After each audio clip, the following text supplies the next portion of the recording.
ప్రతి ఒక్కరికి పేరు పేరున నా హృదయపూర్వక నమస్కారాలు. హామీ ఇస్తున్నాను, మీరిచ్చే అర్జీలు నేను తప్పకుండా తీరుస్తాను. అదే కాకుండా ఇప్పుడు మీ గ్రామం గురించి నేనేం ప్రత్యేకంగా చెప్పక్కర్లేదు. చంద్రబాబు నాయుడు గారు కానీ లోకేష్ గారు కానీ చెప్పారు. ప్రతి ఇంటికి నీళ్ల కొళాయి, అట్లానే గ్రామాలకి రోడ్లు కానీ కరెంట్లు కానీ స్కూళ్ళు కానీ 2-3 స్కూళ్ళు దూరంగా ఉండేవన్నీ మూసిపట్టడం జరిగింది. అవి కూడా తప్పకుండా తెరిచి అక్కడ టీచర్లు కూడా రావట్లేదు అన్నారు, ఎందుకంటే స్కూల్స్ లోపలికి ఉన్నాయని. ఆ స్కూల్స్ కూడా లోకేష్ అంటాం ఏమైనా స్పెషల్ ఇన్సెంటివ్ ఏమన్నా ఎక్స్ట్రాగా ఇచ్చి ఆ దూరపు స్కూల్లోకి మన టీచర్ని పంపించేటట్టు ఆలోచిస్తానని ఆయన చెప్పారు. సో తప్పకుండా ప్రతి గ్రామానికి ఏమి కావాలో తప్పకుండా చంద్రబాబు నాయుడు గారు చూస్తారు. దానికోసం స్పెషల్ ఆఫీసర్ని ఆయన మొన్న తీసుకొచ్చారు. జరిగే మీ ప్రాబ్లమ్స్ అన్ని ఆయన చూసుకుని గ్రామానికి ఏం కొత్తపల్లి, తర్వాత నడుమూరు, వీళ్ళందరూ పైపాలెం బూతులు, వాళ్ళందరికీ నా హృదయపూర్వక నమస్కారాలు. ఎందుకంటే పోయిన ఎలక్షన్ లో మైనస్ ఉన్నా కూడా ఈసారి మీ భవిష్యత్తు కోసం మీకు ఇట్లా భయపడతా బ్రతకూడదు, మనకి స్వాతంత్రం ఉండాలి, మన భూములు మనం రక్షించుకోవాలని మీరందరూ కలిసి ఈ బూతుల్లో మీరు మెజారిటీ తీసుకొచ్చారు. దానికి కూడా మీ అందరికీ జోహార్లు.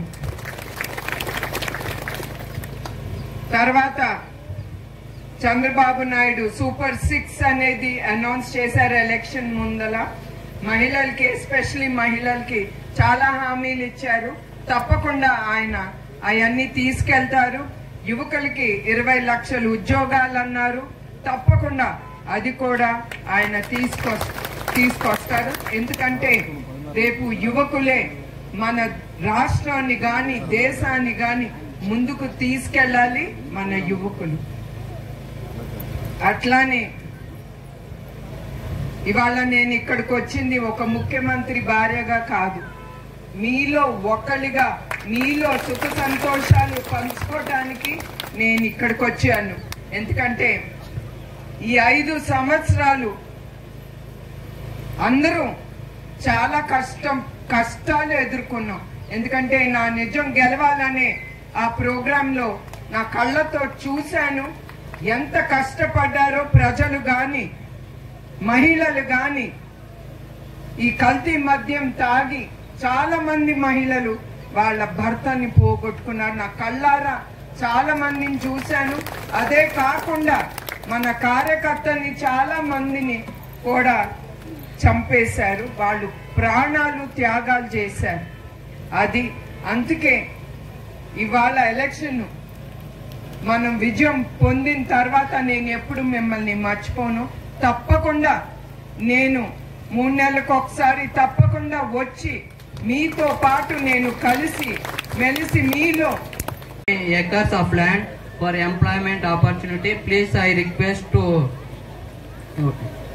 provide a factory to this local area people and for employment.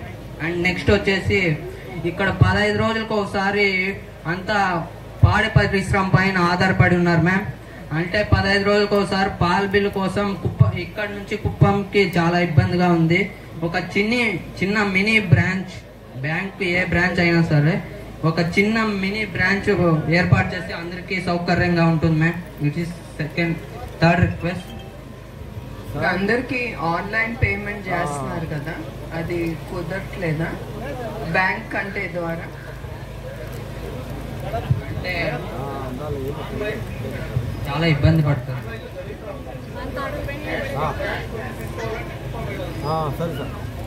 Bank 2 bus shelter thank you. ఇవన్నీ చేస్తారని పెద్ద మనసుతో ఒక బిడ్డగా చెప్పిన దాన్ని మా అమ్మ ఆలకిస్తారని ఈ సభాముఖంగా మా పంచాయతీ తరఫున ఈ అవకాశం ఇచ్చిన వేదిక మీద ఉన్న పెద్దలందరికీ పేరు పేరున నమస్కారాలు. Thank you ma'am.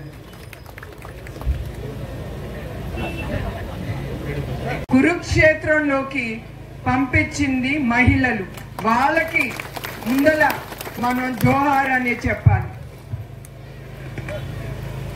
ఇంకా చంద్రబాబు నాయుడు గారి గురించి నేనేం మీకు ఎక్కువ చెప్పక్కర్లేదు.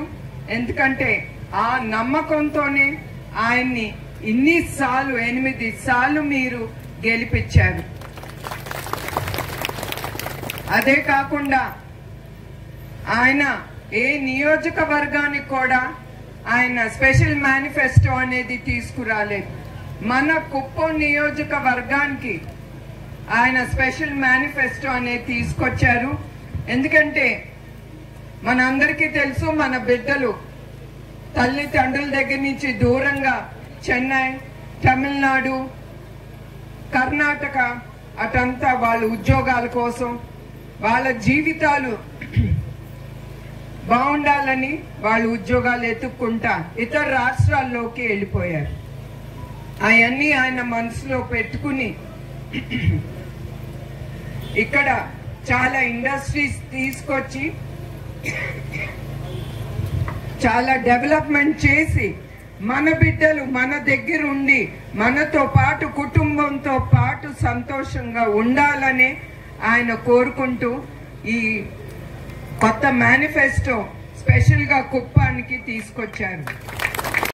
మరియు నా యొక్క సుమాంజలు.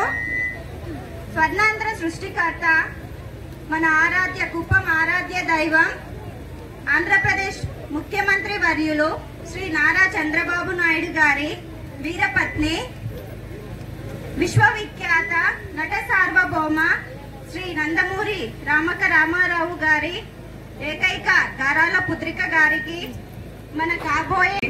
అదే కాకుండా మన తెలుగుదేశం బిడ్డలకి, తెలుగుదేశం ఆడపడుచులకి ప్రతి ఒక్కరికి పేరు పేరున నా హృదయపూర్వక నమస్కారం.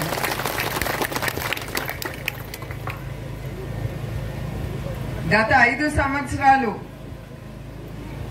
మీరే కాదు, మీ కుటుంబాలు కూడా చాలా ఎదుర్కొనే వైసీపీ ప్రభుత్వం అరాచకాలు. అందుకే ఆ అరాచకాలు